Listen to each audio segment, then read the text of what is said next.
Hello and welcome to Normal Islands Live. I'm Curtis Daly and I'm joined by Kevin Logan. Kevin, how is the heat? How are you dealing with it? I am sweating. That is Really? all. That is all. I am sweating. Yes. How are you? Very, very hot actually. I mean, I'm lucky that the studio is above a car park, so it's slightly cooler. But upstairs we've got fans ablaze, and it just feels like 'cause I bought a new fan. It feels like they're blowing hot air in your face. You try and Yes. open the Yeah. window and hot air just comes in. It's Yeah. not. It's not good. I've taken to about 5 cold showers a day now, just to try and sort of stave off death. I mean, I'm not one to have a cold shower, but I had one today, and it was actually quite nice. You get it with a shock, and then you're like, I can Yeah, deal it's with nice. this. Yeah, absolutely. Honestly, I think I might be part Nordic because I do enjoy the cold. You got cold heart as well. Just kidding, kidding. Um, See, I was going to pleasure be for nice joining to us. you. I was going to be nice to you, but no, not now. Fine. But pleasure that you've joined me tonight. Of course, everyone, please make sure you try and cool yourselves down, drink plenty of water, and stay safe out there. Of course, the corporate media will tell you, "Oh, it's just 1979. We had a summer back then. It's just the weather changes."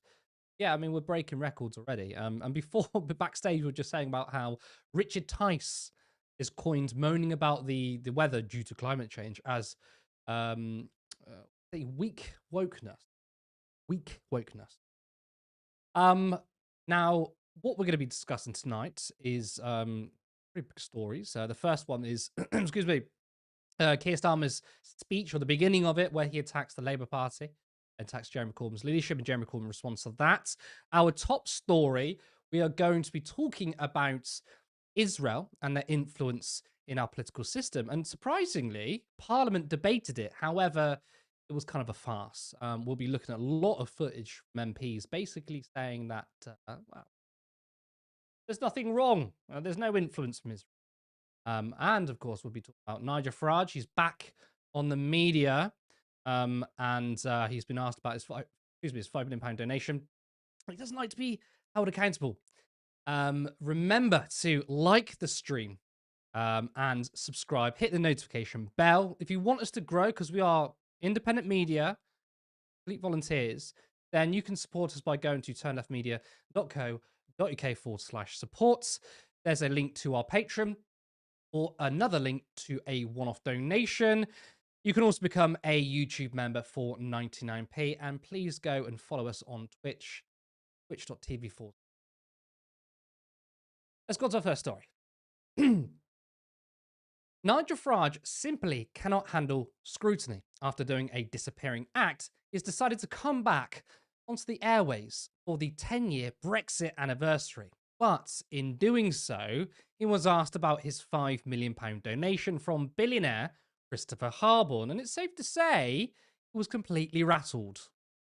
I've got to ask you a question about this £5 million gift from this crypto billionaire. You know better than most politicians how LBC works. I'm getting comments as you and I speaking. This man needs to tell us what has he done with the £5 million. Get him to be truthful. Nigel Farage, please. What has happened to this £5 million gift? With all due respect, what's it got to do with you?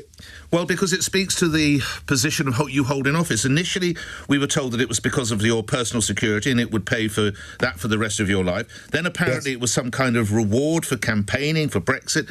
I am told we have two different stories. Which is the truth? Well, I think you're contradicting yourself there, aren't you? Well, if you tell me what happened with the £5 million, then we're solved. It's an unconditional gift. I can spend it on Ferraris if I want. That'd be entirely up to me. Why did you say it was for personal security then? Because it was given as an unconditional gift, right?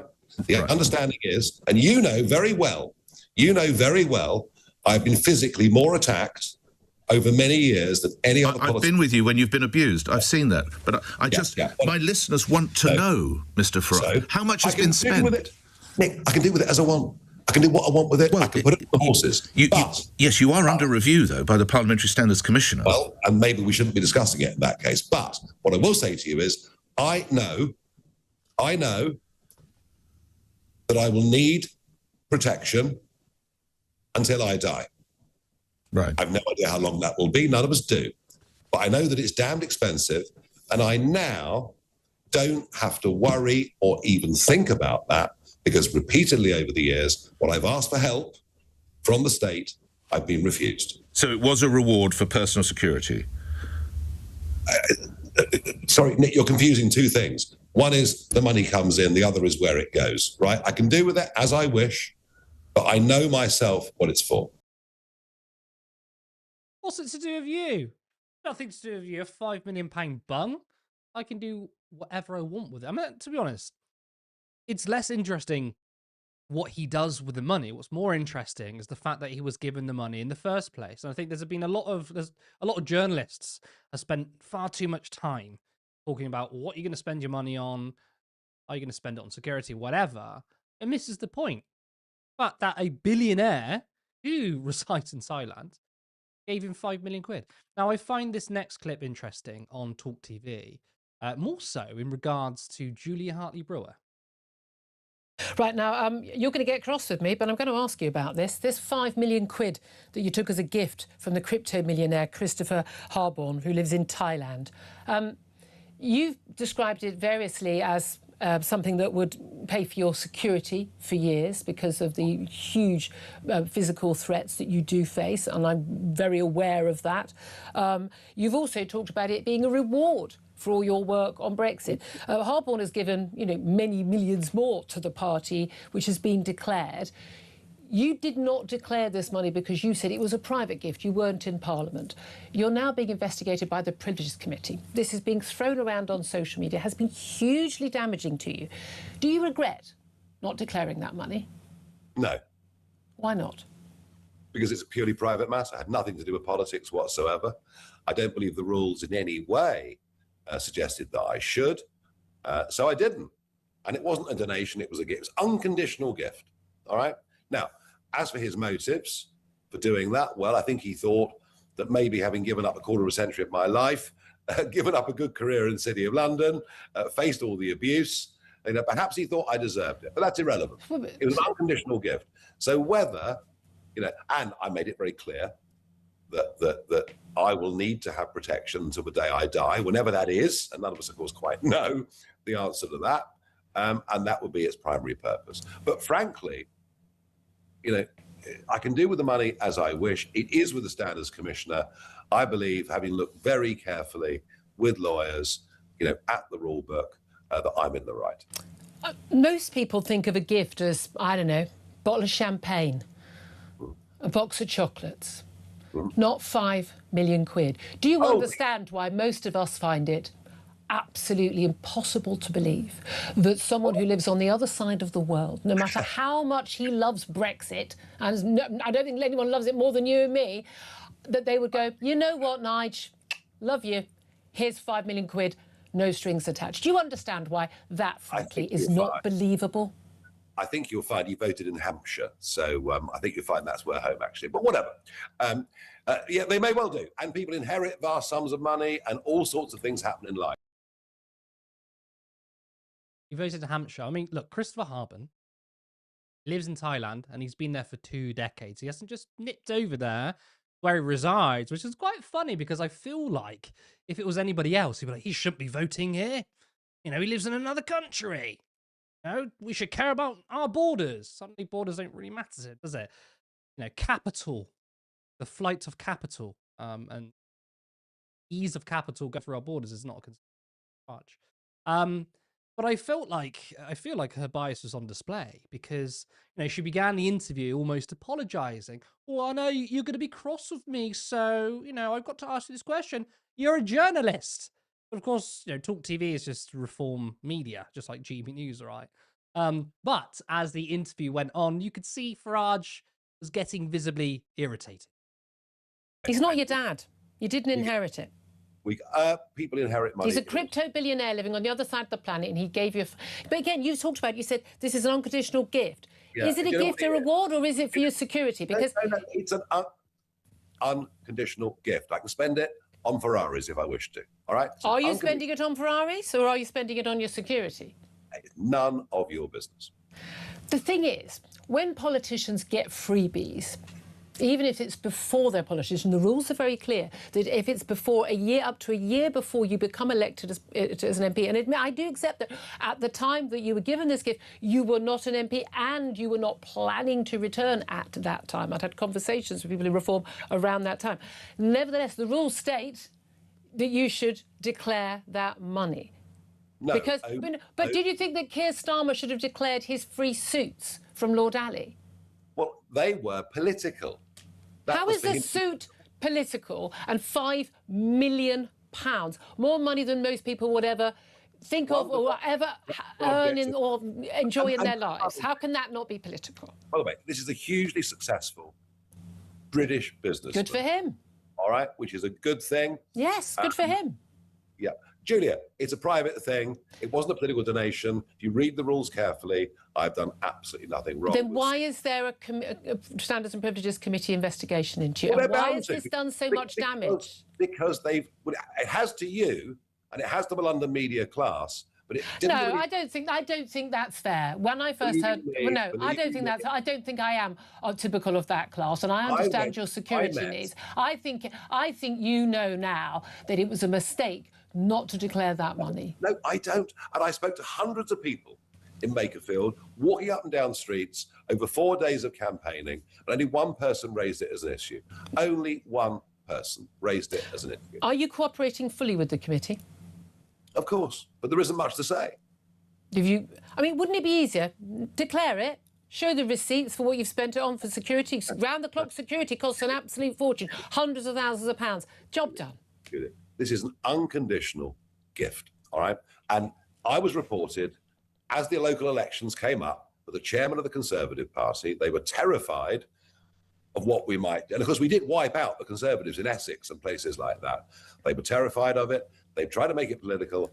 I don't believe it is. I believe it's purely personal. Astonishing. To try and say as well that, yes, of course, Wahid Ali gave Keir Starmer Labour Party freebies and gifts, which we criticised. We did it on our channel loads.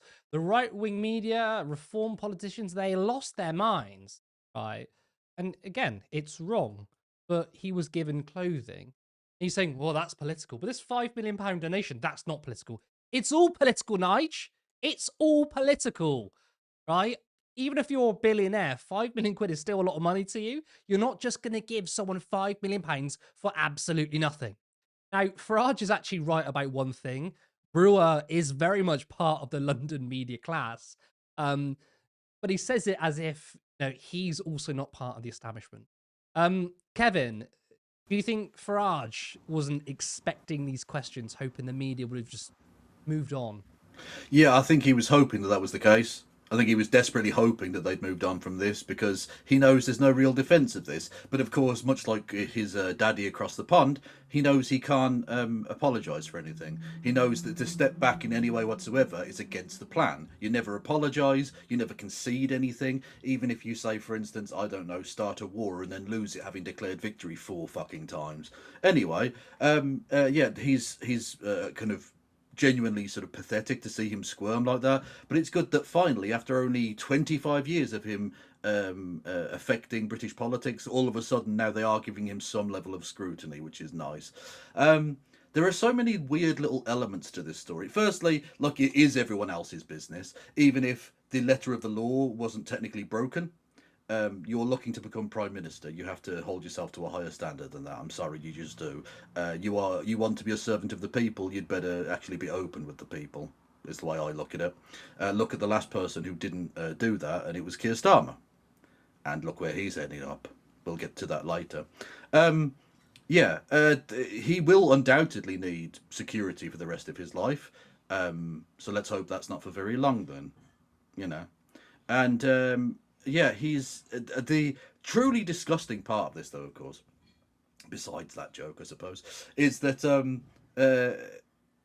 he calls himself the most attacked politician in the country. I wonder if the bereaved families of Joe Cox and David Amess, 2 members of Parliament in recent years who were murdered, I wonder if they would agree that being milkshaked having a liquid milk-based beverage thrown upon you twice is the same as being stabbed to death. Yeah, Nige, wind it in, mate. Wind it in. I mean, Trump, again, it's very Trumpian to do this. Trump says he's the most attacked American president, which is odd considering 4 of them have been assassinated. And apparently the marksmanship of his enemies is very poor. Nigel Farage is just full of shit. It's so obviously political. Not only has he openly admitted it was for his efforts in Brexit, which makes it political, not only is it clearly not unconditional, given that he instantly started having very, very pro-cryptocurrency policies as soon as he received £5 million from a crypto billionaire. But also, like, at what point do we have to really look at the rules, the laws around this? Because if you can just give £5 million completely tax-free, how is that different from just money laundering? What's to stop the mafia from doing exactly the same? Like, if you can just give a £5 million gift, then what is wire fraud? Does that even exist in Britain? I don't even know how you would be guilty of it if this isn't that. Nigel Farage is so enmeshed in the swamp that he doesn't even realise, I think, how damaging this is around the country. He says that only one person mentioned it in Makerfield. I can assure you, Nigel, a lot more people care about this around the country than you would care to admit. And it's certainly one of the reasons that you've seen such a dip in the polls for reform in recent weeks, because they've been enmeshed in scandals that are very, very reminiscent of the kind of scandals that the Tories and Labour have been in for years as well, showing that they are merely a third cheek of the same arse. Do you think this is gonna hang around his neck? Because I mean, you've got even friendly media to reform. They're pressing him on it. I mean, you've got LBC, Nick Ferrari's on the right. You've got Julie Hartley-Brewer firmly on the right, and Talk TV is just a right-wing channel. Yeah, they're even pressing it. So it feels like that it's not just the BBC and left-wing media, but right-wing media going after him too. It's like it's too big to ignore. Do you think this is not going to go away? And well, second part to that question is, even the fact that even though they are asking him this question, it's good, there seems to be something missing, which is, I feel like it's individualizing it. Sure, it's, you know, he's received a lot of money, but they don't talk about the fact that, well, this guy's a crypto billionaire and suddenly you're pro crypto, because it's almost like it's too close to the bone. They can ask Nigel Farage about his £5 million donation, but they don't want to start asking questions about, oh, maybe the system's broken because you've got the media that are owned by billionaires. You've got, you know, okay, Christopher Harbin doesn't own media, but I'm sure he knows people. Probably knows Paul Marshall. Yeah, I imagine so. Again, the system can't be broken. It's just bad faith actors. That's the only thing, right? You can never question the core of the system, which is why, of course, the Labour Party don't go after the Tories for their dodgy donations, but by and large, and vice versa, because they realise that that's just a circular firing squad, because they're all guilty of it. And Nigel Farage is absolutely a part of that. The Lib Dems are absolutely a part of that. It's only really the Green Party and, to a degree, the SNP that are not really in that same camp, although the SNP have had their own problems with, let's say, financial matters in recent days. But at least, I mean, thankfully, in that one case, justice was actually served. If justice were to be served in this case, Nigel Farage would also be in jail. But one might describe it as two-tier policing if one was being coy. You can never question the system. The system isn't wrong. It's just the people. It's individualizing in the same way that we can't question why climate change is happening. It's just the carbon footprint of individuals rather than 10 companies pumping out 90% of the carbon dioxide. And so Nigel Farage, like you say, it's being kind of individualised upon him as if this is bad faith acting, which, I mean, it is bad faith acting, but it's not just that. There's something far, far more rotten at the core of the system.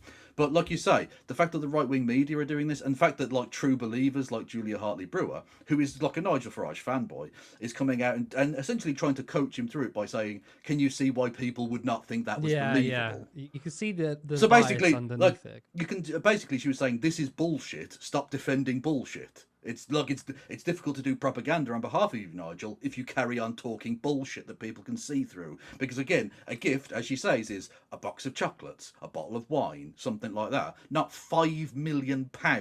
That's not normal, Nigel. Stop it. And he still has to carry on with the thing, you know.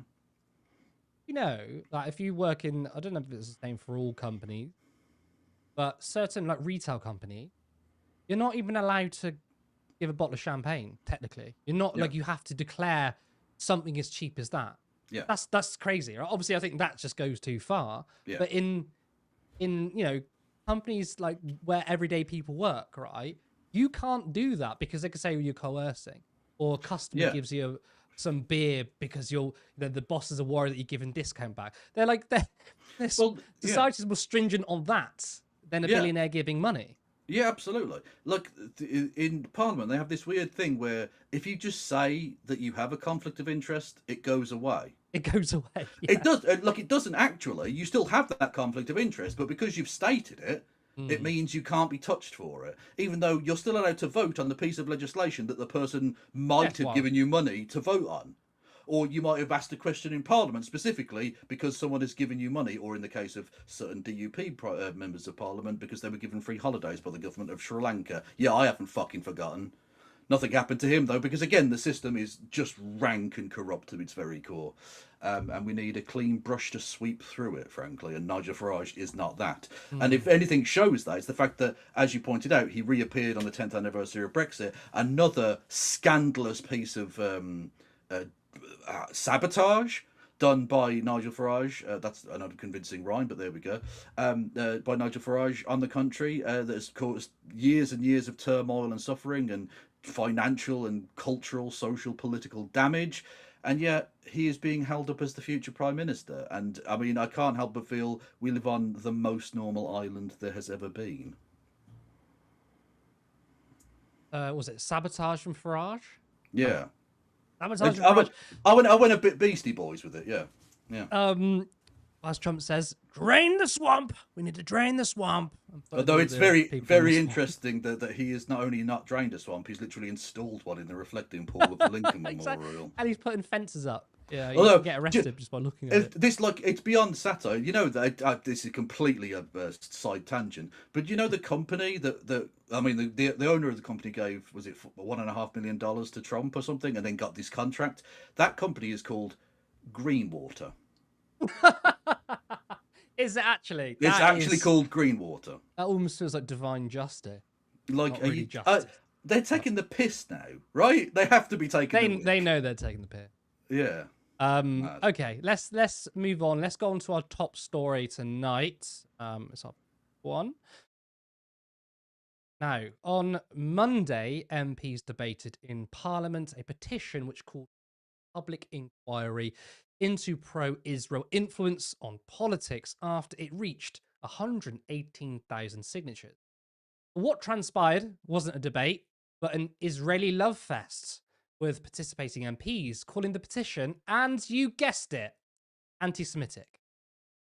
This is no criticism of my honourable friend who leads for the Petitions Committee in this matter.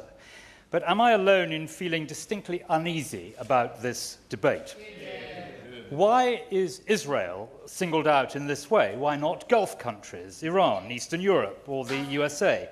This is being discussed at a time when the Jewish community are clearly under threat and are suffering numerous hideous attacks. I'm not sure I trust the motivation, Ms. Harris, behind the petition organisers, and I very much fear this whole thing smacks of an anti-Semitic conspiracy theory. Labour MPs Alex Davies-Jones, Gareth Snell and Peter Prinsley said there shouldn't have been an inquiry. Those three MPs were there. Now, Peter Prinsley actually breached the declaration of interest in regards to a Labour Friends of Israel trip. He also said that the petition was a regurgitation of anti-Semitic tropes. Peter Prinsley. It's a pleasure to serve under your chair, Mrs. Harris, but I take no pleasure whatsoever in speaking of this debate with its manipulative title, which fits the International Holocaust Remembrance Alliance definition of anti-Semitism, as Lord Pickles has clearly stated. Now, I must register my interest. I am, of course, a Jewish MP, I think perhaps the only Jewish MP here this afternoon, a member of the Labour Friends of Israel, the APP Chief of British Jews, and a representative on the Board of Deputies of British Jews. So I would say shame on those who have orchestrated this regurgitation of anti-Semitic trope. It is ancient, just as it is predictable. There were 57 Jews slaughtered in Bury St Edmunds in 1190, then Norwich, Lincoln and York. Our country has a terrible record of anti-Jewish hatred, and all the Jews of England were expelled in 1290. Few people know that. So anti-Semitism is not new in this country. So pro-Israel influence on politics and democracy. Just think a little bit about that title. It's familiar, we've seen it before. In the 20s and 30s, German anti-Semites and Nazis argued that the Weimar Republic had become verjudet, Jewified. In 1941, Nazi propaganda depicted Jews as secretly manipulating London, Washington and Moscow. So the idea that Jews exercise hidden influence over politics, democracy and society is not new. It's an ancient conspiracy theory, repeatedly used to isolate Jews, undermine social cohesion and stoke hatred. So let me tell this House what really threatens democracy. The funding of political parties by billionaire expats, claims by Elon Musk that civil war in Britain is inevitable, the Vice President of the United States blaming the terrible murder of Henry Novak on mass migration, Russian interference in democracies across Europe, alleged Iranian links to a number of recent attacks on Jewish institutions, synagogues and communities. And yet here we are, forced to debate Israel's role in our politics and democracy. Anti-Semitism is an ancient hatred, repeatedly repackaged to distract people from their real grievances. Once again, it rears its head in Britain, reaching appalling levels in our streets, our workplaces and online.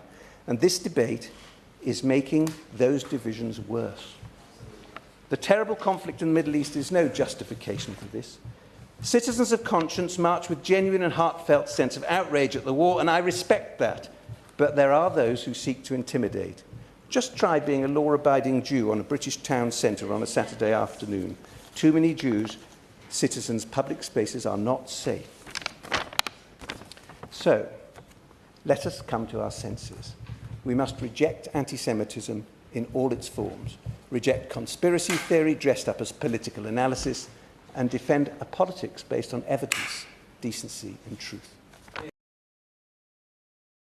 He begins that speech by saying, it's a shame, absolute shame to those who wanted this debate and petition. I say shame on you. Shame on everyone in that debate who brought up anti-Semitism. Now, the irony here is they keep bringing up the IHRA definition. But the thing is, though, one of the definitions of anti-Semitism is conflating Israel and Jewish people. He talks about how in Nazi Germany, the society was becoming Jewified. Where does it say Jew in the title of the petition? It says Israel, not Jewish people. But time and time again, we get Israel defenders try and shield their war crimes, try and shield their genocide by saying, we cannot have a debate because you're anti-Semitic. It's an anti-Semitic trope. Is it really? Now, he says that, well, singling out Israel, that's obviously anti-Semitism because Israel is the only Jewish state. It's complete nonsense. But he also contradicts himself because in that very speech, notice how he mentions Russian interference as a problem. Well, hold on a second. A moment ago, he just says, well, if we single out Israel and their influence on our politics, that's anti-Semitic. That's a trope.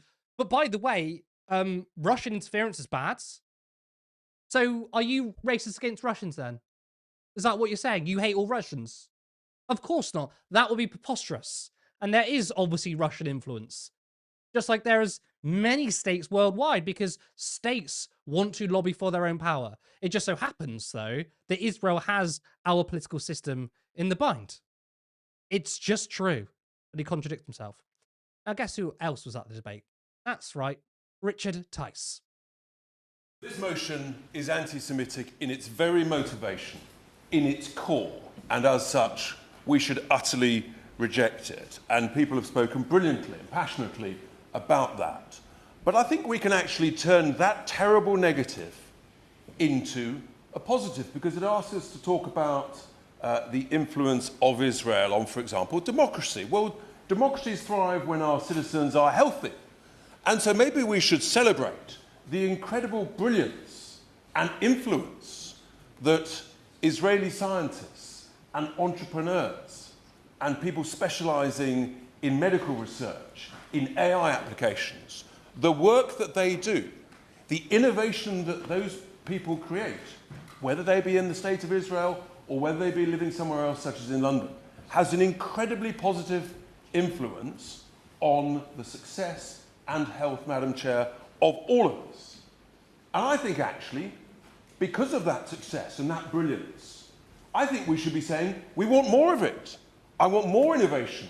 I want more partnerships with brilliant Israeli scientists that can share their knowledge, their understanding. I want more entrepreneurs from Israel listing their companies on joint listings, for example, on the UK Stock Exchange, preferably, than somewhere else.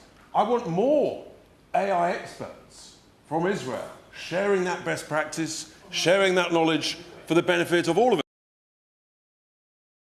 Now, Iqbal Mohammed, independent MB, called out Tice on his AI remarks. Does he believe that we need more AI weapons that Israel has used to shoot at genitalia of children in Gaza? Thank you. The use of AI across all of our society and all applications and industries is changing rapidly. But what I would gently suggest to him is actually that the best way to guarantee peace is to prepare for war so that our opponents respect us. Iqbal then called out pro-Israel Labour MPs, which led to the exchange. To condemn all forms of anti-Semitism in all forms, anywhere. My remarks referring to Israel refer to Israeli government actions and organisations, interactions with parliamentarians in this place. In 2024, Declassified UK, June 2024, revealed 13 out of the then 25 members of the Labour cabinet received hundreds of thousands in donations from pro-Israel donors, and that some 180 Britain's 650 MPs had accepted such funding during their political careers. That's 1 in 4 elected members. If I can continue, please. The 255 constituents that signed this petition and the 118,000 that signed from across the country would just like to hold our government and our system to account for these donations. What are they for and what... I'll give you. Gareth. Thank you, Logan, for giving way.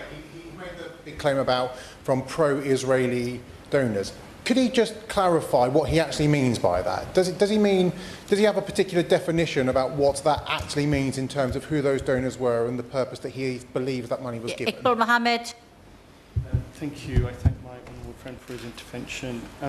Donors that turn a blind eye to blatant violations of Israeli law, British law, or international law.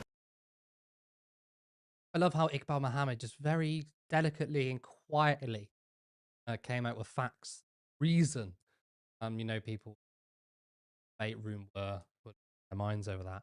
Now, Labour MP David Taylor took the opportunity to not only attack Labour under Jeremy Corbyn, but also independent MP Ayub Khan. Make the point that what I'm about to say is not meant as a partisan attack, because I am just as angry about incidents of anti-Semitism in my own party as I am when I see it in others. And on that note, on this day in particular, I do want to pay tribute to the Prime Minister, who rooted out the poisonous anti-Semitism that had taken hold of our party. But I have to say, you know, some of the contributions we've heard today, including for the member for Birmingham and Perry Barr, who talked about choosing our words carefully and then going straight into the conflation that we're talking about between the actions of the Israeli government and the Jewish people. I mean, this attack on LFI receives no money whatsoever from the Israeli government. Make the point that what I'm about to say is not meant as a Now, he says LFI takes no money. We can't verify that because there's no transparency. So we don't know. Tory MP Mike Wood basically accused Iqbal Mohammed of anti-Semitism. Only Israel is being singled out. The Rycroft review specifically focused on Russia and China, didn't mention Israel once. And rightly, it was correctly carried out and nobody had any objections. What's the difference? Mike Wood. Well, I think the difference is that we can see every day of every week, every year, that there are concerted attacks coming from Russia and from China, not only on our democratic system, on our communities around the country, across online media, trying to set one part of our community against another, and frankly, they don't care who wins. But I will say that when he spoke earlier about donors, and I think he was mostly talking at that point about donors to the Labour Party, but I know that such donors, obviously to all other parties, that they were to be defined as pro-Israel because they happened to be Jewish and hadn't questioned the actions of the Israel government. I would say it is hard to find a clearer breach of the international definition on anti-Semitism than holding Jewish people in the UK accountable for the actions of the Israel government, which is what the honourable gentleman appeared to do. That is completely disgraceful. And also, that is what you are doing. I feel like I'm losing my mind. Okay, when we talk about Israel, we are talking about fucking Israel, not Jewish people. And you get these twats, utter twats who go, well, you're conflating Jewish people. It's like, we're not doing that. You are doing that. No one mentioned Jewish people, right? We are talking about Israel, the terrorist state of Israel. We're talking about the IDF that is murdering children, that we know it's documented, they're sniping babies in the fucking head. And there are a few MPs who are speaking up against this, who want to do something about it. And also, just in terms of sovereignty, we shouldn't have such close links to a genocidal regime. And we've got Tory MPs saying, well, did you know that you're being really anti-Semitic? Like, honestly, these people just need you to fuck off and then fuck off again. Now, MPs in the chamber calling this debate anti-Semitic is, of course, ridiculous. But even more so after what happened in Scotland.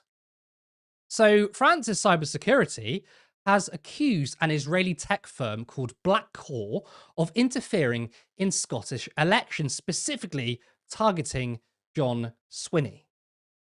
Now, France claims Blackcore targeted the SNP 4 times via proxy social media accounts. They apparently engaged in coordinated posting of at least 256 accounts on Twitter, and it distributed 1,400 comments. John Swinney's account was targeted 652 times. Why would they do this? Well, the Scottish government has withheld state grants to arms companies that provide for the IDF. Reuters claims that the Blackcore website, or the Blackcore company, scrubs their website after journalists contacted the company. Hilariously, Blackcore described itself as an elite influence cyber and technology. Sorry, start that again. An elite influence cyber and technology company. It's so hot in here. A technology company built for the modern era of information welfare. They also claim they provide cutting-edge strategies, advanced tools, and robust security to shape narratives. They're just saying the quiet part out loud, to shape narratives. Yeah, we know. Now, the Israeli government said they are waiting for the French report. Then they will consider conducting their own investigation, which means absolutely nothing. And Israel has denied it has interests interfering with other countries. But I guess they're going to deny claims they've also interfered in Colombian elections. Or what about AIPAC in America? But of course, Israel never influences foreign elections. Now, despite this, there was no mention of Blackcore in the MPs' debates. Kevin, I'm surprised this was even allowed to be debated in Parliament. What I'm not surprised is MPs calling it anti-Semitic. I want to get your reaction to this debate and obviously your reaction to the allegations from France. Yeah, I'm not surprised it took place because I think it would have been a little bit too on the nose for them to deny the general rule that if you get, was it 100,000 signatures on a parliamentary e-petition, then you get automatically a debate in Parliament, assuming that it's actually debatable, like it's not something that would be against the law or something like that. But what they did was precisely what I would expect them to do if the influence of the Israeli lobby was so massive. They relegated it to a Westminster Hall debate rather than the main chamber, knowing that that would mean that it would get virtually no coverage in the media whatsoever, and they would stack it with loads of Labour Friends of Israel and Conservative Friends of Israel, and now, of course, the third cheek of the same arse again, the Reform members of Friends of Israel as well, of course, because where would they be without their Zionist dick riders? And then they'll allow like two funny little brown chaps to have a word as well, maybe, that sort of thing, and that's precisely what did take place. Really, the absurdity and the disgusting, I don't even know how to describe it. I mean, just betrayal of Jewish people in Britain in this debate was literally summed up by the first speaker we heard, the Labour MP, who literally started off by being anti-Semitic, because, as was pointed out several times in there, it's one of the definitions of anti-Semitism is the conflation of the actions of the State of Israel with Jewish people. And literally, that first MP we saw stand up said, "I'd like to declare my interest. I am a Jew." Well, I'm sorry, it didn't say the influence of Jews in politics. It said the influence of the Israeli government in politics. That's it. So you standing up and declaring that being Jewish is an interest of yours means that you're inherently saying that Jewish people and Israel are the same thing. You are doing anti-Semitism right there with the very first thing you are saying. And so it continued. The absurd boy who cried wolf allegations of anti-Semitism don't wash anymore, but of course this is Westminster and they're about 10 years behind where the actual people are, and of course they're not really representatives of the people, because as was pointed out, various of the speakers were members of Labour Friends of Israel or Conservative Friends of Israel. These people are not good faith actors. Again, that first bloke who spoke was a representative of the British Board of Deputies, a known front of the Israeli government. We have all other organisations like the so-called Campaign Against Anti-Semitism, which is of course no such thing, which operate in Britain, even down to the fact that the Prime Minister, who was thanked by the second Labour MP we heard speak, for rooting out anti-Semitism, which was a nonsense anyway, literally took a phone call from the President of Israel, Isaac Herzog, before then scuppering the SNP motion on a ceasefire in Gaza.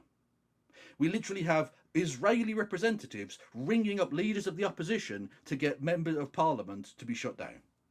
That's it. It's so obvious. It's so nakedly obvious the influence that Israel has and our politics, and it's not some grand JQ conspiracy. Firstly, it's not that well hidden.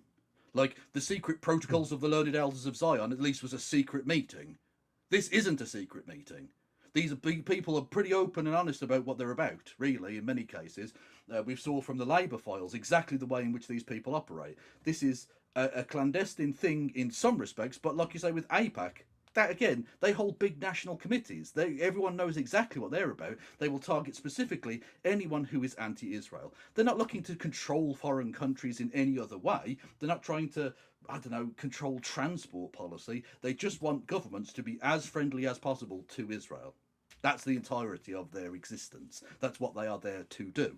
We have seen groups like the UK Lawyers for Israel, specifically targeting repeatedly with vexatious lawsuits anyone who is a prominent anti-genocide campaigner here in the UK. It's very, very, very, very obvious to anyone who takes any look at this how much influence they have. And yeah, from that debate, you would imagine that this was an amazing, crazy notion, even though the people telling you that are actors of the Israeli state, because ultimately, as you pointed out, we don't know who funds Labour Friends of Israel, but they wouldn't need to be funded by the Israeli government directly for them to be paid actors of Israel, because we know that they diffuse their funding into various different places in order that you can't be directly linked back to them.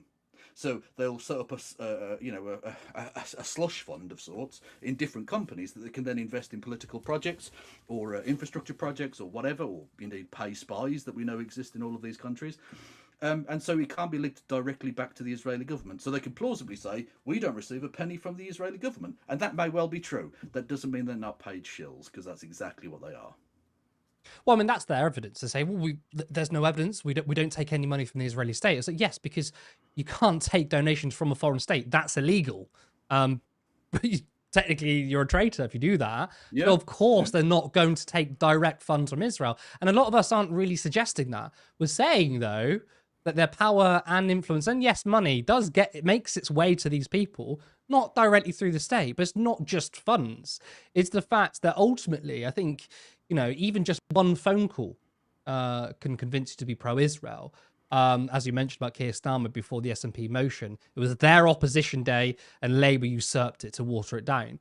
But there are people in Parliament who probably haven't even taken money from pro-Israel groups, but are just pro-Israel anyway, because the British state is a pro-imperialist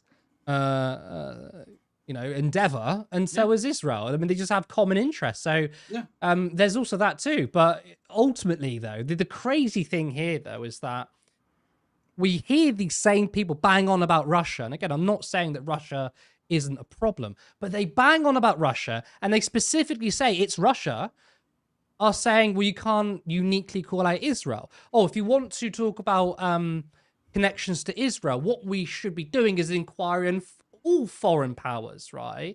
But the thing is, though, if you did that, you would omit Israel, like last time, as I believe Iqbal Mohammed said, or Ayub Khan said that Russia and China were subjected to a report. Those two countries were called out by name, fine, and Israel wasn't included. So now it's Israel's turn. And they're saying, and the funny thing is they say, but Israel gets a double standard, Exactly. You treat Israel differently. We're saying they should be treated the same as everybody else. If China and Russia are subject to investigations, then we want Israel too. But we do that like, no, that's anti-Semitic. You can't do that. Yeah, Anti-Semitism. Literally, the as is so often the case with the right, the accusation is the confession. Right? Yeah. When they say you hold Israel to a different standard, what they're ultimately admitting is that they hold Israel to a different standard. They want everyone else to be investigated for their foreign influence over British democracy, but not Israel. Israel is verboten. It's not allowed. It's off limits. And again, there are so many great examples from around the world that we could go to. And given that it's a current event, the ongoing imperialist endeavour of bombing the shit out of Iranian school children was literally done because a sitting Republican senator, Lindsey Graham, God knows what compromise they have on him, I can only imagine, was literally coached Benjamin Netanyahu to manipulate and deceive the sitting American president into starting a war. I don't know how that isn't espionage. I don't know how that isn't treasonous. I don't know how he has not been held to this account, except, of course, the rule of law is a joke, and it's to be applied to one's enemies and never to oneself, naturally. And so you can see the influence that Israel has at the very highest levels across all of these governments, and yet we are supposed to deny the evidence of our own eyes. And ultimately, they are essentially the last generation of politicians now for whom this will be the case, because Israel has so massively overplayed its hand in the last 3 years, has so ludicrously overreacted to the situation, that generations now that are going to become the body politic are going to be replacing very pro-Israeli boomer generation as they begin to die off. And Israel is going to find support amongst Western governments much more difficult to come by. Not because they won't try to continue to influence them, but just their electorates have seen nothing but negativity from Israel and therefore feel nothing but negativity toward Israel. Israel is widely hated, especially among the young. You're right. These MPs, we are going to see the back of them one day. They're going to lose their seats. I'm very happy about it.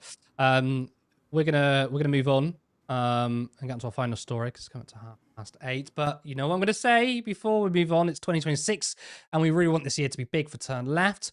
We want to be far more ambitious than last year and to really put us on the map. We've got some exciting things coming your way in terms of visuals. Not going to tell you what it is though. Soon you'll find out. And we would like 2026 to be the year where we can have a studio and for our contributors to be paid for the work we do.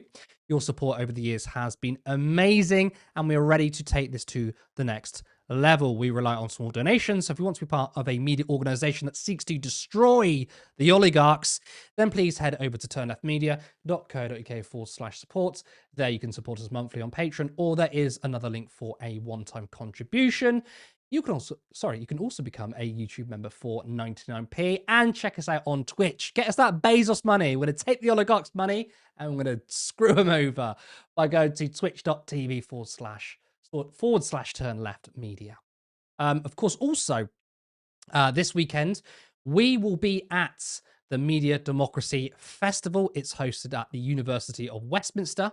We've got speakers from Zateo, Declassified UK, and our very own Sarah Dalal will be speaking on a panel called Censorship, Propaganda and State Media Collusion. That is incredibly exciting. So you say we want to be far more ambitious. One of our very own is speaking on the panel. Tickets are free, so make sure you go if you're around. Come say hello. We're going to be there all day, doing lots of interviews, and it's going to be great. Let's go on to our final story. Jeremy Corbyn has gone after Keir Starmer after his resignation speech. This is what Starmer said.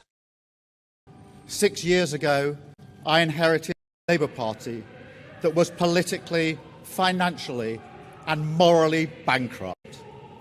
I was told time and time again that my party was finished, that we were consigned to history, that a majority at the general election, let alone a landslide majority, was impossible. But we proved those people wrong because we changed our party, ripping out the poison of anti-Semitism, restoring trust on the economy, defence and national security, and becoming a party that once again stood proudly with, not against, our national flag. Seeing this man resign has been one of the best things I've seen this year. The best things I've seen for a couple of years, actually. I really despised this man, and he constantly lies. But I suppose that was the perfect speech. He ended on a U-turn because just days before he said he was going to fight a leadership election, and he resigns.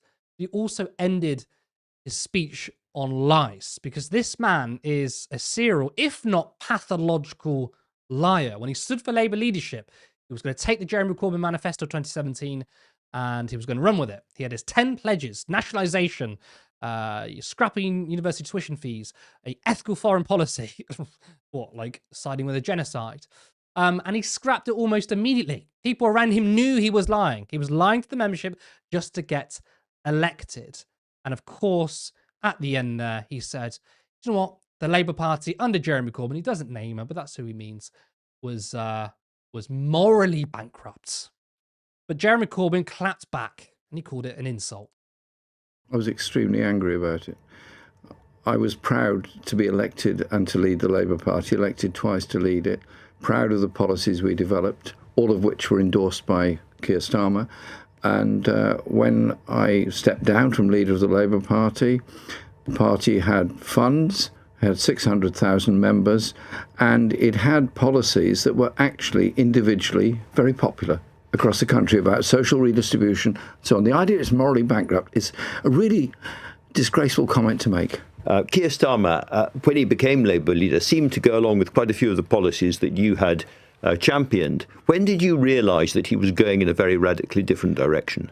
By the summer of 2020, when he started making complaints and so on, having said that I was apparently his best friend, which was news to me, but there you go. He then, as you know, suspended me from membership, and then I was reinstated on membership, and then seems to spend an awful lot of time complaining about my time in the leadership. Now, anyone can disagree. That's fine. That's what politics is about. But to call it morally bankrupt and call the party financially bankrupt is nonsense. The party had funds. It had just come out of a general election campaign. We'd actually paid off all the debts during my leadership, inherited from Tony Blair's leadership. And we got the membership up to the highest in Europe of 600,000. I don't know what it is now, but I would say it's well south of 200,000. I was extremely... I saw a poll quite recently, uh, which showed that people still thought that Labour had an anti-Semitism problem.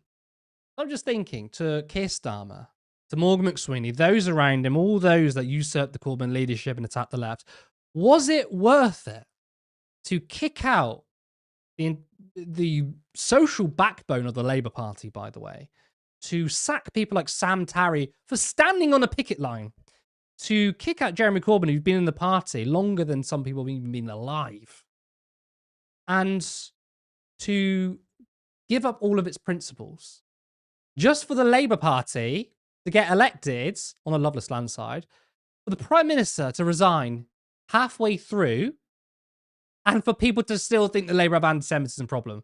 They have done absolutely nothing. Now, the funny thing is that Keir Starmer got less votes than Jeremy Corbyn in 2017 and 2019. And Keir Starmer is the most unpopular Prime Minister. Like, Jeremy Corbyn is literally more popular than you. He got more votes than you. And yet still, on your political deathbed, you smear Jeremy Corbyn's leadership. But it's just so pathetic, but it's also ironic and funny at the same time, because it was all for nothing. They hollowed out the party. There's probably less than 200,000 members. All of that just for Keir Starmer to fucking resign and for him to become extremely unpopular and for Labour to be the most unpopular it's been in a very long time. Kevin, it almost feels like, and I truly believe this, that Starmer's biggest achievement for him personally was to purge the left. Nothing about getting into government, nothing about doing anything in government. I truly feel like he believes in his head, it was me changing the party. That was his greatest achievement.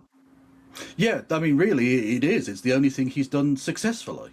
Is purge the left. He's not done anything else successfully. He didn't, like you say, he didn't get more votes than Jeremy Corbyn did, so he's not more successful in that regard. He has led a political party that has, like you say, been hollowed out. Has got about a third, if that, of the membership it had under Jeremy Corbyn, when apparently it was the party of Holocaust denial, according to noted sycophant James O'Brien. But I am just mostly annoyed that you played the wrong bit of that speech. Because for me, the best bit was when he started crying. It was fucking hilarious. I take no amount of guilt in the joy I have felt towards that. I don't know that my erection will ever subside from watching this man broken by this experience. Good, you deserve it. You're a fucking monster. The idea that you can sit here calling other people racist when you were the person, Mr. Starmer, and I'm not going to call you Sir Starmer because it's a joke, Mr. Starmer, you're going to call someone else racist when you literally were echoing Enoch Powell's Rivers of Blood speech, you prick. You have had the most draconian immigration policy that any government has ever had in this nation. That you call them morally bankrupt when you are engaging in a genocide, actively doing spy flights on behalf of genocide, running ops on behalf of genocide, blocking any motion to try and stop genocide at the United Nations, or indeed abstaining when America was going to do it anyway. So Starmer to be that pathetic and weak. And as you pointed out, or as Jeremy Corbyn pointed out, they weren't financially bankrupt either, whereas now they are. If a general election was fought today, I don't know that they'd be able to afford the bus fare to get to their constituencies, let alone actually campaigning much. Keir Starmer will be remembered as a genocide enforcing, corrupt liar. He is the shortest-lived Labour Prime Minister ever, which is a record he may hold forever because Labour may never have another Prime Minister. He may have killed them completely because the one person who might have been able to save the Labour Party, Andy Burnham, is essentially coming down to do northern briefcaseism. He's doing briefcase. That's it. He's not going to change it either. So the same smears, the same bullshit is gonna continue. So that Labour Party is dead, and Keir Starmer killed it, along with his own political career, his legacy, and well, everything else he's touched. Fuck him. I mean, because you could argue that Tony Blair didn't kill the party because it became morally bankrupt, in my view. The Iraq War, PFI, tax to benefits, but he didn't, institutionally purged the left. He allowed some leftists on the cabinet. It was just a horribly right-wing version of Labour, but he didn't kill the party. And Jeremy Corbyn came out of that. But Keir Starmer did, because he's turned it into a clique. And it's so funny listening to like the Blairites and Starmerites, you know, all up until the general election when they said that Jeremy Corbyn represented a hard left clique. And it's like, no, because Corbyn's Labour increased to 600,000. Like, more people joined it. That's not a clique. But purging people, even not just socialists, not just those who are pro-Palestinian, but like soft left people who voted against the 2-child benefit cap, and then a year later to scrap it, but after you purged people, like, that's a fucking right-wing clique. Yeah. I just have to stop you. There's no such thing as a Starmerist. Because Starmerism isn't a thing. It doesn't exist. It isn't. There are no policies that one can really define as Starmer, other than briefcaseism. Briefcaseism, I suppose. Yeah. Other than setting up a quango to decide on having a subcommittee for a public inquiry to discover what might be a thing that we could maybe do as a policy in government at some point in the future. And it would cost millions to do so. Yeah. Asking KPMG to come up with a policy isn't a policy, mate. Do you know what I mean? He will be remembered to the degree he's remembered at all, because he is one of the most insanely forgettable blank pieces of paper, a balloon with a negative, neutral face drawn on it. Right? He's just a pointless, empty suit, a husk, a glove puppet for Morgan McSweeney. The degree to which he is remembered, he will be remembered as a genocider and nothing else. Well, the thing is, I think you're probably right about him not being remembered. Like, at the moment, he's like the most hated. He's breaking records and being hated. But if you look back in history at political leaders and British prime ministers, the ones that stand out are the ones who, rightly or wrongly, were bold. Well, not just the ones that lasted, like Liz Truss was lasted, bold, but no one even now remembers Liz Truss, and she was only a couple of years ago. Well, 4 or 5 years ago now. But like Keir Starmer won't be, and I think a lot of right wingers, but he'll definitely be remembered as the least popular prime minister. I don't think that's even the case, because again, he's bland, and apart from the genocides, people are going to be like, I don't really know what he stood for. People are going to remember Boris Johnson. They absolutely will, and I think they will remember Jeremy Corbyn, because Jeremy Corbyn also, not just as Labour leader, but has been a campaigner and has extra parliamentary political campaigns like that also makes his legacy bigger. But yes, Starmer's never going to be remembered, and I'm glad. I hope he's forgotten, because I despise him that much. I almost don't want him to be remembered as hated. I want him to be remembered as not remembered at all. I want him to be remembered as an inmate of The Hague, but unfortunately, we don't live in an ideal or indeed just world. But he will be the next time he gets mentioned in British politics will be the last time, and that will be whoever becomes the next most unpopular prime minister ever. And they'll say he's just overtaken Keir Starmer, who was the most previous one, and that will be the second death of the prime ministership of Keir Starmer, in that he will be the last time he will ever be mentioned, because who gives a fuck? Yep, I mean you're right about Andy Burnham. His statements about welfare to fund defence. Well, immigration. What does he actually want to do differently? I'd love him or anyone else to tell me this. Like, I almost want Al Carnes to stand because as my MP, it would be very funny to see him get battered. I don't know who's your MP. Yeah, he's literally Al Carnes is actually my MP. He's never been here. He's not from here. He's like the ultimate carpetbagger piece of shit. But yeah, he is my MP. So it'd be funny to see him get absolutely battered, and he would get absolutely battered. But there actually is a serious point there that I'd like to see it happen, just on the basis that it would force Andy Burnham to actually come up with some sort of policy position. Yeah, I want to see a contest. Even though we know he's going to win, I want him to be really grilled. Not that his opponents are going to grill him, because they're just going to probably pivot to the right of him, and he'll sound like the lefty or whatever. But I want to see it happen. Let's leave that there, and I think it's coming to 22. Let's go to our comments and bring in our producer. I'm just going to say now, I'm putting my fucking fan on, because you're not putting this bit up on YouTube, so you can get fucked. All right, I'm sweating. It is going to be on YouTube, but well, you're not going to cut this segment out, are you? Is the point? So I'm putting my fan on. You're just going to have to deal with the audio issues. I'm sorry.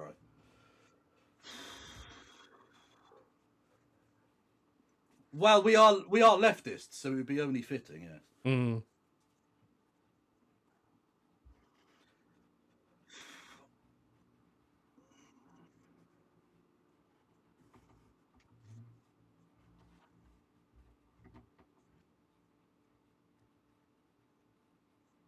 Yeah. Although the best thing was Howling Lord Hope being his hype man. Just sort of ending his sentences by repeating the thing he just said while stood right next to him. I don't think you're added to the scene. No, you're not. Give me a sec. This ain't a scene, it's a goddamn arms race. They missed your joke. Ah, damn it. Wait, can people hear me now? They should be able to hear me now, right? Okay, cool. Yeah, by the way, people in the comments managed to can't hear Ben, so somebody was paying attention well enough to know that Kevin's reaction to that joke was a reaction to what I said. That's really cool. Yeah, anyway. Well, on my end, they definitely heard, right? So it made sense. But to people watching on the thing, I must have sounded mental. Yeah, because I was reacting to nothing. Yeah, okay. Yeah, cool. yeah. I can't really hear your fan, actually, which is quite good.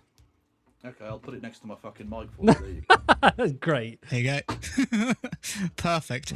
Okay, so first of all, really great show, guys. Really well done. The emotion level from both of you was just fucking fantastic. I love it when, like, I totally disagree when Ben Shapiro said, like, facts don't care about your feelings. No. Bullshit. You should feel angry about the stuff that we're talking about tonight, and it is right to feel angry about it. And frankly, I don't trust if people are like nonchalant about some of the things that we've discussed tonight. Let's go through the donos first of all. Michael kindly gifted a Turn Left membership, as is tradition. Thank you, Michael.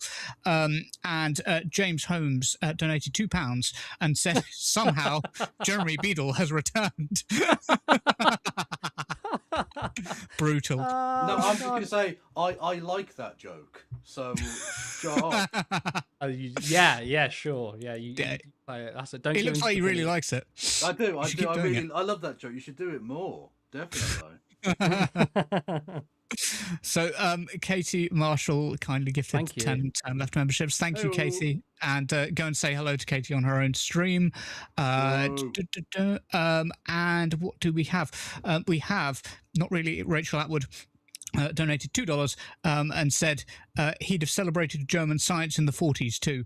I don't know who this is in reference to because we've dealt with so many shit. Well, there were quite a few people there. I presume he's talking about Richard Tice going on about how Jewish. Yeah, of course. Yes. That was bullshit. The Nazis did make some advances in science. It's interesting what advances in science you can have when you completely give up on ethics. Yeah. Yes. There's an absurd point from Richard Tice. A point I was going to make actually on Israel when we talked about the French report of influence in the Scottish election, and Israel said, "Oh, we'll wait till we get the report and then we'll decide on whether we do what we do about it." This week, it was revealed that the Israeli government have dropped any charges against the 7 Israeli officers that were filmed raping a Palestinian. Literally filmed. We all saw that footage. Harrowing and evil. That's been dropped. Yep. Well, I mean, one of them appeared on Israeli media, and the audience clapped for him. He was literally celebrated as a hero. Yeah. And we also have the hospital reports talking about the perforation that he suffered. The victim suffered. Sorry, not the perpetrator. The victim suffered. So like this is like well documented, I would say. It's just fucking sick. It gets quite hard to do analysis and commentary when it's just so sick and depraved. Yep. Yeah, that's what I mean about the emotion thing. But criticism of that is anti-Semitism. Well, exactly. You're just a massive anti-Semite, of course. Oh yeah. Okay. Yeah, and Rachel Atwood donated another $2 and said AIPAC got thrashed in New York City last night. We love Mamdani. I'm rocking the Mamdani tonight. Fuck yeah. Let's go. Well, did you know allegedly Black Corps didn't just go for Scotland, they also went for New York. Yeah, exactly. So they've been very successful given the SNP's landslide and Mamdani. I know, they should do it more often because it seems like they keep fucking losing, which I love. Well, because again, they're fighting an uphill battle because like you can try and do Hasbro propaganda all you like, but like it's difficult to look past a Palestinian man with his child mushed up in a bag. Like you can't unsee that. No amount you know of what's like, crazy, calling someone an anti-Semite gets that image out of your brain ever again. Yeah. It's crazy. The world we live in now is that Israel's on the fucking ballot. It quite literally is. American politicians put Israel on the ballot, but also the Israeli influence is that, well, you almost need to vote against Israel. So like voting for Mandani and voting for pro-Palestinian people, obviously you vote for them on their moral fiber, but in a way you're kind of like, I need to vote for these people because I don't want this fucking foreign influence in our country. Yeah. Well, it's interesting, isn't it, Richard Tice? There is one particular type of foreigner he wants to move to the country. Yeah, exactly. And this is the thing, the hypocrisy from the right wing and the far right. You got Tommy Robinson, Lawrence Fox, a bunch of other people who are extremely racist, who will say anything they want about black people, about minorities, about Muslims, but suddenly they care about Jewish people. Like, no, of course not. It's because you like the fact that Israel is an apartheid state and you want that shit over here. You want a white ethno state. That's why you pretend to care about Jewish people. Like, if you're just be mindful of it. When you hear right-wing politicians say, well, anti-Semitism is a scourge on society, you cannot take these people seriously when they're also happy to throw minorities under the bus and happy to attack Muslims. And, you don't get to be selectively an anti-racist. You're one or you're not. That's literally it. There's no other, there's no gradient, right? It's fucking black and white. Oh, that's a bit racist. Wow. Anti-Semitic. Anyway. I don't know. Yeah, but also just a kind of point on Mandani. It just goes to show you, establishment Democrats, you don't have to ride Zionist dick to be electable in America. Now, I get that New York is not necessarily representative of all America, but the point is, as the mayor of a city with a significant Jewish population, which doesn't exist in most other places in America, he specifically and purposely didn't attend the Israeli fucking propaganda march fucking bullshit. And his candidates romped home to victory everywhere they were. Again, you don't need to do it. Is it Rob Lander or not Rob Lander? No, well, Israel do rob land, but I don't think they get Brad Lander, who was running for mayor, but he sort of dropped out. When it dropped out, he said, "Vote for me second preference, vote for Mandani first preference." He won his election. Are you going to ignore my Rob Lander joke? That's what Israel do. They rob land. Oh right, yeah. I didn't get that. It's funny to say it the second time. It's too warm. I didn't get that. Yeah, my brain's mush. Honestly, I did. I'm better than this. I'm above you. This is true. By the way, the shit that Peter Peter Prinsley was saying, the guy from the he was the guy who stood up and said, "Look, I'm the only Jewish person here." Blah blah blah. But then he said, "Oh, you know what is a threat to democracy? People like Elon Musk talking about like mass migration and inciting riots on the streets of Britain," and he sort of like insinuated reform as well. And it's like, you don't have to do a heavy jump from any of those people to find literally the Israeli government. Like literally, it's like Elon Musk, Donald Trump, Netanyahu. It's like they hang out together. They're friends. Musk has been invited to Israel. Yeah, fucking look. The Epstein class are firmly in control of the situation for the time being. Yeah. Yes. Anyway, sorry. Ollie donated 5 Turn Left memberships. Thank you very much, Ollie. Thank you. It was lovely to see you the other day, by the way. Katie Marshall said, donated £2 and said, "Oi, Israel, keep out my country's politics." And I agree. And Cremaster Blaster donated £2 and said, "Tell us the secret or prepare." And Idiosyncrasy, Idiosyncrasy, I thought I read that wrong for a second, gifted 5 Turn Left memberships. Thank you so much. I don't recognise that name, and that's lovely to see, new people donating. And Ollie put in another £2 and said, "Beatle fan?" You're not getting away from this. Do not stop. I do have a fan on, yes, thank you. And you do, yeah, there's a Beatle fan. And Jeremy Beadle fan donated £5 and said approved. Wait, who's the profile? I don't. It's Kevin twice. Yeah. It's Kevin twice. Incredible. Thank you very much for those. That is absolutely fantastic. Let's have a look at some other comments that have been starred. A Poodlefish Girl said, in reference to the first story about Nigel Farage, "The wheels are definitely coming off for Frogface. Hope this doesn't mean they're going to try to foist low on us." And I think that's, something we're all hoping. Becca said, no, Nigel. David Amos and Joe Cox died from attacks.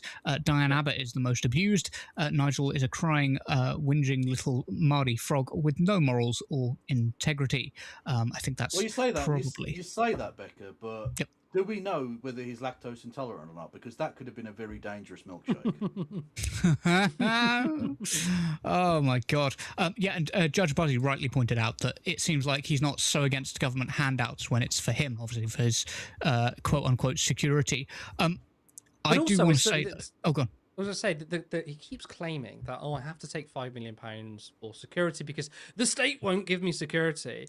And either he's saying they don't give him security or he believes he should have upgraded security. Now, look, you are an MP that is not a government minister nor prime minister. You should get the same amount as any other backbench MP. And yes, when you become a minister and prime minister, the security can be upscaled. So he wants special treatment. But him saying that I don't really get, security from the state, completely unsubstantiated, by the way. There's no evidence to prove that claim. And of course, there's a load of rubbish. As if Parliament is not going to give him security. Every MP gets a form of security. That's just a fact. Yeah. Also, there's no way he spent $5 million on security. That's bollocks. And apparently, one of the commenters saying that he was offered security and he turned it down. I don't know anything about that, but would not surprise me. Yes, and I did want to say actually. One of the things that you should always do when Nigel Farage is on TV or radio is watch and try and learn from the way he performs, because he is a good media performer. Very good. It's worth noting that he repeated that "security until I die" line, which will hopefully, which none of us know when that will be. It does show that he goes on and he has pre-prepared lines that he uses, right? And so particularly we should be pressuring our media class to, if you've got Nigel Farage on at 8:05, you should be watching the LBC interview that he's doing at 7:30, right? Because you know that you can ask him those questions, he's going to have a response, and then you have something to hit him back with. It is not good enough that these people don't have a pre-prepared response to hit him back with. Because the corporate media are a joke. They are a fanfare, a circus. They are not serious. They don't do serious journalism. That is just a fact. It's why we exist. Well, indeed, and everyone should support Turn Left. In terms of Nigel Farage dying, though, the fact that he survived that plane crash proved to me that there is no God. Yeah. Yes. Do you not remember? The plane crash? Do you not know that? Yeah, 2005 general election day. He was in one of those little two-people aircraft things that flies, short haul, and it crashed. There's a picture of him with blood smeared on his face. Of course, the image. Yeah. I do remember the image. Yeah. And it was kind of miraculous that he survived. Yeah. No, absolutely. So, with regards to the committee on the influence of Israel or pro-Israel groups in British politics, Terry Reagan said, sick of this weaponising of anti-Semitism, and Andy Stripes said along the same lines, it's literally a uni party. I think that we including all agree Reform with as that. well, wasn't it? If it's a uni party, does that mean it's student politics? Oh. Why is your laugh funnier than the joke? Oh, thank you very much. The centrists' favourite insult. So Antifa Vegan Boy said this is one of the reasons they are so desperate to control the information the next generation can access online.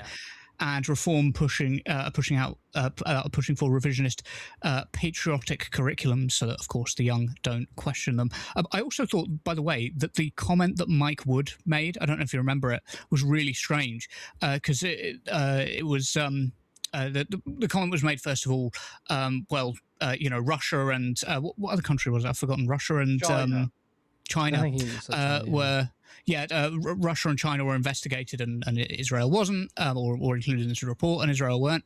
And Mike Wood stood up and said, well, the difference is that Russia is attacking us or has repeatedly attacked us. And it kind of led me to think, well, if Russia wasn't attacking us, but was invading Ukraine, as in they'd done nothing against the UK, you know, no Salisbury, nothing. Would he be okay with that? Would he be like, oh, well, that's fine then, obviously? I don't understand that standard. Can I just say, what do you mean, Salisbury? They were just going to see the cathedral. Yeah, they're just checking out the cathedral. It's the highest in the country, don't you know? It's 1,000 and whatever it is feet high. It's a beautiful city, and I don't know why anyone would think that they would be involved in any kind of nefarious activities whatsoever. One of those two is now in the Russian parliament. Really? Yeah, he's in the Duma. He's a member of Putin's party. Yeah. Jesus Christ.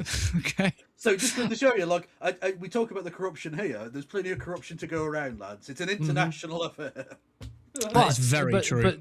But it was just a quick excuse, right? Because of course, if there were no attacks on our soil, of course they would absolutely. Because look, Russian influence has been spoken about fucking before I was born, right? There's, you know, Russia and the West have always been adversaries, so of course they're always going to do that. Yeah, Reds under the bed was like a thing for decades after the war. Yeah. Well, yeah, and even McCarthyism, of course. You know, there was the Red Scare, and I'm not saying that the attacks on Russia today are all about Red Scare, but it was before. So like, there's always been this animosity with Russia, and I can't see an MP saying, "Well, they didn't directly attack us, so we don't support an investigation." Like, they would support an investigation. What they're asking for is, as you said, Kevin, every accusation is confession. They're saying you want special treatment for Israel, or they get double standard. They're asking for special treatment. Russia, China, they get it. They get their inquiries and reports and sanctions. But Israel, should be allowed to have a free pass. That's all they want. They're asking for special treatment. Yeah. And then when you call out that hypocrisy, you're anti-Semite. No more debate. And that's the thing, they cannot debate this. They know they're wrong. They know they're completely wrong. So the only thing they can fucking do is say, well, you're just anti-Semitic. You're JQing. When you say Israel, you mean Jewish people, don't you? No, we mean Israel. Like, the beginning of the debate, the first MP was like, I'm a Jewish MP. I need to declare my influence or whatever. Interest. It's like, but we said Israel, not Jewish people, for God's sakes. Well, it's so bizarre because it's about geostrategic alliances, right? So if you're a friend of the West, friend in quotation marks, a friend of the oligarchs of the West, you're allowed to do whatever you like. Whereas if you're a geopolitical enemy, you're not. So Russia can go into Ukraine and do demonstrably less damage than Israel has done in the Gaza Strip, and indeed continues to do in the West Bank. And yet one will be instantly condemned as war crimes and genocide, and Israel is given a pass. These people talk about like, oh, how you're doing the JQ, when they themselves are almost seeming to want to make the JQ a real thing. But in the aftermath of the Golders Green attack, you literally had the police coming out and smearing a leftist, was not even an MP, a member of the London Assembly, Zach Polanski, for daring to criticise the police's response, and saying they were going to set up a specific part of the Metropolitan Police Force just for Jewish people. Look, you're trying to give preferential treatment to Jewish people. Yeah. How you're bringing the JQ into being, you daft bastards? What the fuck are you doing? And Peter Prinsley said, you know, you don't know what it's like, you know, as a Jewish person walking down the street, you know, in daylight. I'm not saying that being Jewish doesn't have its risks, but imagine being a fucking Muslim in this country, especially if you're a person of colour. Look what happened in Edinburgh. More people were attacked in Edinburgh than at Golders Green. And where was the Cobra meeting? Exactly. Where was the Cobra meeting? Where was the police coming out and smearing people? Where was the Metropolitan Police coming out and saying we're going to have a specific area targeted just for Muslims? No, there wasn't any. Yep. Yeah, where was the open letter written by the police commissioner or head of police written to Nigel Farage after the incitement of riots and two-tier policing bullshit? Come on. Yeah. It's such shit. But we do have to go on because it is boiling in here and I'm rapidly running out of moisture inside my body. It's We're evaporating. running out of air and oxygen. Literally. So with regards to Starmer and Corbyn, Lana Pierce said about Keir Starmer, you got fewer votes than Corbyn. 100%, always worth saying. You say in regards to Keir Starmer, he doesn't say that, does it? They could be saying it about any one of us three. True. We did get fewer votes than Corbyn. I've got Let's fewer votes stand than Corbyn. and see how many votes you get. I've got fewer votes than Corbyn at time of recording. Yes, yeah, potentially could get more. And MBT2K on Twitch said Corbyn was far too kind about this twat. He's he's such a gentleman, so honourable. Well, this is the thing, right? As he was with the Labour Party, he was too fucking timid with his enemies. Like the irony is they accused him of Stalinism, but actually he actually could have taken a lesson from Uncle Joe in maybe dealing with your political enemies. He should have been more like fucking Stalin. What, rather than invite the snakes into your cabinet, big tent snake cabinet. Well, yeah, it's like they're going to call you a Stalinist either way, so it's like, well, okay. Yeah, I did want to jump in on the whole the Prime Minister. Oh, God. He could have learned from Joe to grow an awesome moustache as well, but he didn't. For shame, Mr. Corbyn. He has a good beard. He got voted best beard in Parliament a few times. I've got to give him that. Oh, fair enough. Just with regards to what you were saying, Curtis, about like the prime ministers that stand out are the ones that are bold, like historically. I do think that is correct, but it wouldn't be correct to, as Kevin said, when it comes to Liz Truss, because although Liz Truss was bold, I think it has to be bold according to the status quo of your party or the country in general. It has to be bold on one of those two positions, like a radical differentiation. She wouldn't have ran long enough to really two positions.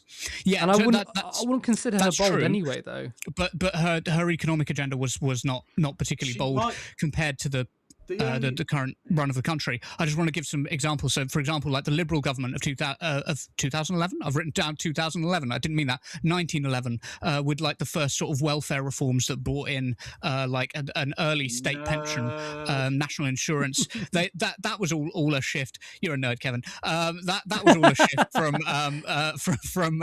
from the status quo. Talk about the Corn Laws. Talk about the Corn Laws. The Corn Laws, yeah. Churchill was a shift from the status quo in like being like willing to fight Germany, or that's the legacy he's remembered for. Clement Attlee, break from the status quo, welfare reforms, massive investment in housing, all of this shit. Thatcher and Blair, you can argue, like break from the status quo of their country or the party that they're in, and a radical shift. Those are the people that the names we remember, right? Yeah. I just think it's a really interesting discussion, and it's not nerdy. I'm cool, Kevin. Oh no! If you have to say yourself cool. All the cool kids are talking about David Lloyd George's fucking amendments to old age pensions. Yes, they are. So Fox News journalist said, Starmer out of politics and back in court, please. ICC calling. Did you hear that someone even suggested, he might be, potentially could be in a job on the international stage, potentially as a ICC prosecutor? And I just went, oh my fuck God. So yes, he could get a job he could go to the ICC as a fucking defendant. That's the only time I ever want to see him over there. Exactly. I don't mind that. Yeah, that's fine. Yeah. Yes. No, 100%. Honestly, I'd be more than happy with him having a lifelong position at The Hague. Yeah. Yeah. Yes. A secured contract, right? Never broken. Exactly. How's that for workers' rights, you arsehole? Yeah, that's what we want to see. And hopefully, I say renters' rights. And hopefully, once our sleeper agent Andy Burnham takes power and then institutes the revolution, he's our Mancurian candidate. He's our Mancurian candidate. Mancurian candidate. That's pretty good. Yes, I did a good one. I'm actually surprised I fucking did that. Oh, that's good. Oh God, that's worth a donation or two. That's a good. To be fair, that's a good high to end on. Let's end on that. I will hand back to you for the end of the show. Thanks very much, guys, and fantastic show. Thank you very much, Ben. Brilliant show, despite the heat. I mean, I've been sweltering and you've been sweltering, but fantastic. It feels like it's been a while since I hosted and spoken to you. It was probably only a few weeks ago, but we've missed you, Kevin. I've missed you. Well, you need to get better at aim then. Okay. Just your dad jokes have been reeling tonight, and I feel like just not. Well, look, I'm quite literally and metaphorically on fire right now, so. Metaphorically, yes. You were spitting facts tonight. We'll get. True. Yeah, thanks for having me on. We'll do it again sometime. Yeah, I think we'll probably get you back on. I'm sure they'll like you. Yeah. So again, thank you so much, Kevin, for joining me. Thank you to all of our donations and our viewers. You've been absolutely wonderful. Thank you to everyone who tuned in, because your support absolutely means everything. As I said at the top of the show, we are just a group of volunteers. Although, to be fair, right, I think for a group of volunteers, we do a good job. I think this is pretty slick. Yes, we have tech issues, of course, but we are always trying to improve and be more professional, graphics and stuff like that. So I feel like we almost punch above our weight in a way. And it's only going to get better. As I mentioned earlier, there's going to be some visual changes going on. Almost a return to the old. That's probably a hint I'll give you there, which could be happening very soon. If you want us to grow, then please head over to turnleftmedia.co.uk/supports. Click on our Patreon link for a monthly donation, or there's another link for a one-time contribution. You can also become a YouTube member for 99p. Thank you so much for joining me tonight. Please stay safe, make sure you're hydrated, and keep yourself cool in this really, really tough weather. I'm Curtis Daly. You've been watching Normal Island Live, and I'll see you next time.